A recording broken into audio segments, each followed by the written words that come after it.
Doctor Abida Shaheen की तरफ से आप सबको अस्सलाम वालेकुम। आज का जो हमारा टॉपिक है वो है चिकन पॉक्स। चिकन पॉक्स को उर्दू में लाकड़ा काकड़ा भी कहते हैं और इसका दूसरा नाम चीचक भी है। ये एक वायरल इन्फेक्शन की वजह से होता है और इस इन्फेक्शन का जो वायरस है उसका नाम वेरिला जोस्टर है। और ये वायरस जो है इसके बारे में आज इसके इन्फेक्शन की रीज़न्स के बारे में और इसके बाद इसकी सिम्टम्स के बारे में और फिर कॉम्प्लिकेशंस के बारे में, अगर हो जाए तो तब क्या एहतियात करनी है, अगर नहीं हो तो कौन सी एहतियाती तदबीर करके इससे बचा जा सकता है, और इन्फेक्शन जब हो जाए तो इसका लाइफ साइकिल क्या होता है, यानी दौरानिया इसका क्या होता है।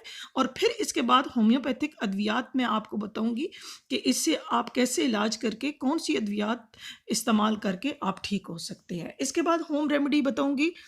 और अब डिटेल में जाने से पहले मेरी आपसे रिक्वेस्ट है कि आपने अगर अभी तक मेरे चैनल को सब्सक्राइब नहीं किया तो चैनल को सब्सक्राइब कर लें, और वीडियो अच्छी लगे तो लाइक भी कर दें और दूसरे लोगों को शेयर लाजमी कीजिएगा ताकि दूसरे लोग भी इससे मुस्तफ़ीद हो सकें।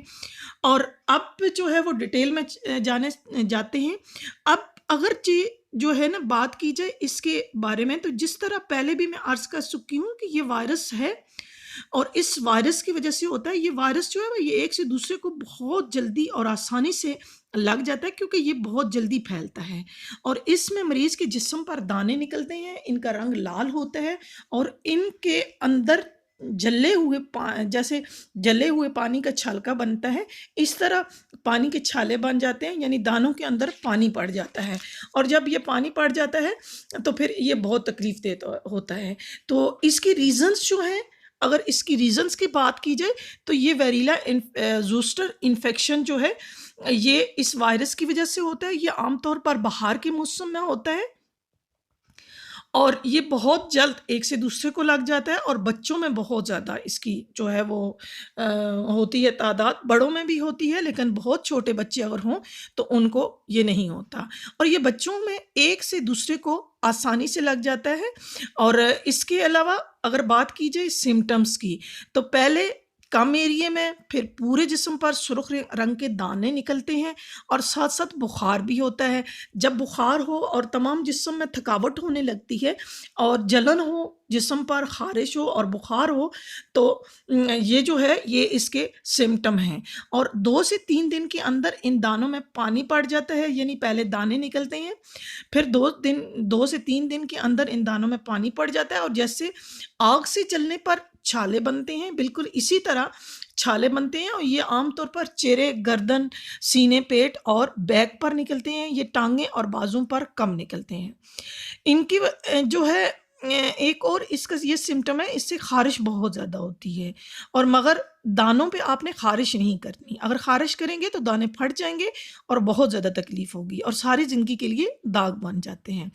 और इस वायरस का इन्फेक्शन का जो शिकार है वो 1 साल से कम उम्र बच्चे नहीं होते। अगर हो भी जाएँ तो उनकी शिद्दत बहुत कम होती है क्योंकि माँ के पेट और दूध से इस इन्फेक्शन से हिफाजत के लिए एंटीबॉडीज़ बहुत ज़्यादा बच्चों में होती हैं 1 साल से कम, और इसके लिए हिफाजती टीके भी लगाए जाते हैं। आजकल गवर्नमेंट जो है हिफाजती टीके बच्चों को लगाती है, तो उसमें जो है ये मेडिसिन, उन्होंने वैक्सीन ज़रूर डाली हुई होती है, वो वैक्सीन बच्चों को लगती है।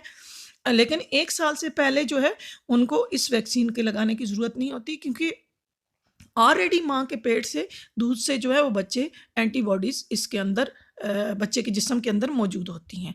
अब बात की जाए कॉम्प्लिकेशंस की, तो कॉम्प्लिकेशन अगर इस वायरस की वजह से हो जाए तो इसकी वजह से दिमाग की झिल्लियों में सोजिश हो जाती है, और दिमाग में सोजिश जो है वो एन्सेफलाइटिस जो है इसको भी कहते हैं। इंसेफ्लाइटिस में जो है ना वो दिमाग में सोजिश होती है। इसके अलावा सेरिबल एटेक्सिया ये हो जाता है। ये जो है सेरिबल एटेक्सिया जो है, ये दिमाग का वो हिस्सा है जो पट्ठों की हरकत को कंट्रोल करता है।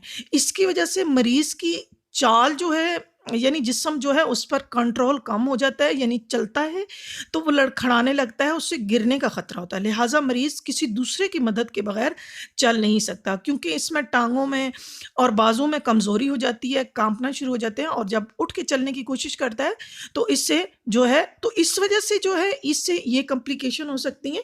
तो जब भी किसी को चीचक का प्रॉब्लम हो तो इसका फ़ौरी तौर पे इलाज करवाना चाहिए। अब इसके लिए जो आपने एहतियात करनी है वो मैं आपको बताने जा रही हूँ। ये बहुत खतरनाक वायरस है। ये छूने से भी हो जाता है, हवा से भी हो जाता है। यानी एक घर के में बच्चे जो हैं वो किसी एक बच्चे को या बड़े को हो गया तो दूसरे को होने का बहुत ज़्यादा ख़तरा होता है। इसके अलावा इसमें सबसे ज़्यादा ये एहतियात करनी है कि उस मरीज़ की जिसको चीचक हो गया हो, चिकन पॉक्स बन गए हों, तो उसको जो है वो उसके बर्तन, उसकी इस्तेमाल शुदा तमाम चीज़ें जो उसके इस्तेमाल की हैं वो उनको अलग अपने रखना है। जैसे बर्तन, खाने-पीने का और इसके अलावा टॉवल्स वग़ैरह और रूम में भी कोशिश करें कि वो जो बच्चा है वो उसको अलग रखें।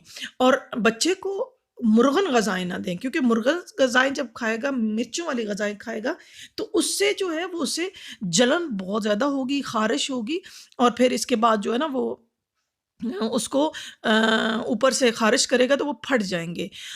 और इसके अलावा नरम ग़ज़ा, दलिया वग़ैरह, साबूदाना वग़ैरह और इसी तरह मतलब नरम ग़ज़ा जो है वो डब्बा रोटी वग़ैरह बच्चे को दें। और बड़ों को अगर हो जाए तो बड़ों को भी ऐसे ही सादा और नरम खाना खिलाना है। बहुत ज़्यादा जो है वो स्पाइसी भी नहीं देना और घी वग़ैरह के इस्तेमाल से भी एहतियात करनी है। और इसके अलावा ठंडक से परहेज़ करना है, ठंडे हवा में नहीं जाना, जो है वो ठंडी चीज़ें नहीं इस्तेमाल करनी। पानी जब भी पीना है तो वो गर्म करके पीना है। अब बात करते हैं लाइफ़ साइकिल की। तो लाइफ़ साइकिल की अगर बात की जाए तो ये 2 से 3 घंटे के अंदर कमर में और गर्दन के पीछे हल्का-हल्का दर्द होना शुरू होता है। सबसे पहले इसका सिम्पटम होता है। फिर इसके बाद बुखार होना शुरू हो जाता है और 8 से 10 घंटों के अंदर जिस्म पर हल्के-हल्के दाने नमूदार होना शुरू हो जाते हैं और 20 से 22 घंटों के अंदर इन दानों के अंदर रतूबत जो है वो बननी शुरू हो जाती है और इनके अंदर पानी सा भर जाता है और इसकी वजह से इनमें ख़ारिश भी होती है। ख़ारिश बिल्कुल नहीं करनी, अगर की तो पूरी ज़िंदगी के लिए धब्बे बन जाएँगे। इसको रोकने के लिए दवा भी आपने इस्तेमाल नहीं करनी और ना ही आपने किसी डॉक्टर से लेनी है और ना घर तौर पे इसको रोकने के लिए, क्योंकि अगर इसको रोकेंगे तो ये जो है ये बहुत सी और कॉम्प्लिकेशन जैसे पहले मैंने आपको बताई हैं कॉम्प्लिकेशन पैदा हो सकती हैं, तो इसको खुल के निकलने दें। इसके अलावा एहतियाती तदबीर अलामात के लिए दवा लें, जैसे बुखार के लिए भी आप दवा ले सकते हैं और ख़ारिश के लिए आप दवा ले सकते हैं और इसके अलावा जिस्म टूटने के लिए भी आप दवा ले सकते हैं। अगर बात की जाए होम्योपैथिक की तो इसमें बग़ैर साइड इफ़ेक्ट के बहुत अच्छी दवाएँ मौजूद हैं, जो इसकी अलामात को ठीक करती हैं और तकलीफ़ की शिद्दत को भी कम करती हैं। तो उसमें पहला कॉम्बिनेशन मैं आपको बताने जा रही हूँ। इसमें पहला कॉम्बिनेशन जो उसकी पहली मेडिसिन है फेरमफास। फेरमफास जो है वो 12x की पोटेंसी में आपने लेनी है और सेकंड मेडिसिन है कालीम्योर 3x। कालीम्योर 3x जो है ये आपने लेनी है और इसके बाद थर्ड मेडिसिन है कलकेरिया फास्ट। ये भी 3x की पोटेंसी में लेनी है। ये तीनों मेडिसिन आपने एक जितनी मिकदार में एक बड़ी बोतल के अंदर डाल लेनी है, ड्रॉपर के अंदर डालना है और ड्रॉपर में डाल के आपने इनको तीनों को जो है वो एक जितनी मिकदार में डालना है और फिर इसकी हर मेडिसिन का जब कॉम्बिनेशन तीनों का एक जितनी मिकदार में बन जाएगा तो इससे 5-5 कतरे जो है वो सुबह दोपहर शाम आप पेशेंट को, बड़ों के लिए और बच्चों के लिए 3 कतरे सुबह दोपहर शाम आप यूज़ करवा सकते हैं। और ये मुरक्कब तो आपने लेना ही लेना है। नीम गर्म पानी के अंदर 1 घूंट पानी के अंदर आपने ये मेडिसिन डाल के लेनी है।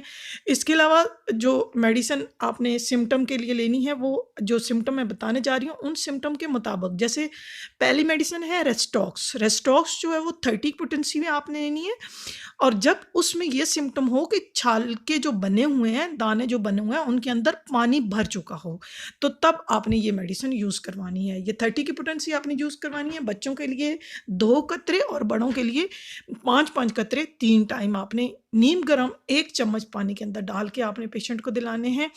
इसके बाद नेक्स्ट मेडिसिन है ब्रायोनिया। ब्रायोनिया 30 की पोटेंसी में आप लेनी है और ये जब दाने खुलकर मतलब ना निकले हों तो उनको निकालने के लिए कि दाने इसकी वजह से जो है वो खुलकर निकलते हैं, तो आपने इसको 30 की पोटेंसी को सुबह दोपहर शाम नीम गर्म पानी के अंदर आपने डाल के 1 घूंट पानी के अंदर डाल के आपने पेशेंट को देनी है। और बच्चों के लिए 3-3 कतरे और बड़ों के लिए 5-5 कतरे। अगली जो मेडिसिन है वो वेरिओलियम है, वेरिओलाइनम है। वेरिओलाइनम जो है इस दवा में मरीज़ जो है ना वो जल्द ठीक हो जाता है, क्योंकि ये इसकी ड्यूरेशन जो है इसकी वायरस के साथ इसका नाम मिलता-जुलता भी है, और ये इस वायरस को डेड करने के लिए, ख़त्म करने के लिए होती है।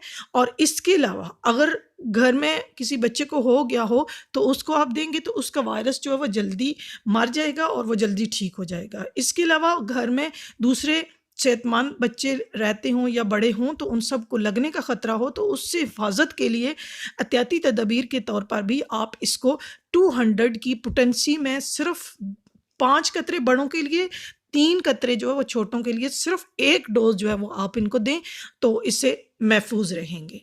अब चलते हैं होम रेमेडी की तरफ। होम रेमेडी में ये है कि आपने पेशेंट को मुकम्मल आराम करवाना है, ठीक है? कोशिश करनी है कि खुली हवा में, ठंडी हवा में ना निकलें और ख़ुद को गर्म रखें, और इसके अलावा ठंडी चीज़ें भी ना खाएँ, और इसके अलावा मुनक्का जिसको मेवा भी कहते हैं, वो जो है वो जितना ज़्यादा खा सकता है इतना ज़्यादा मरीज़ को खिलाएँ। तो इसी के साथ मैं अब आपसे इजाज़त चाहूँगी। अल्लाह आपका हामी नासिर हो। अल्लाह हाफ़िज़।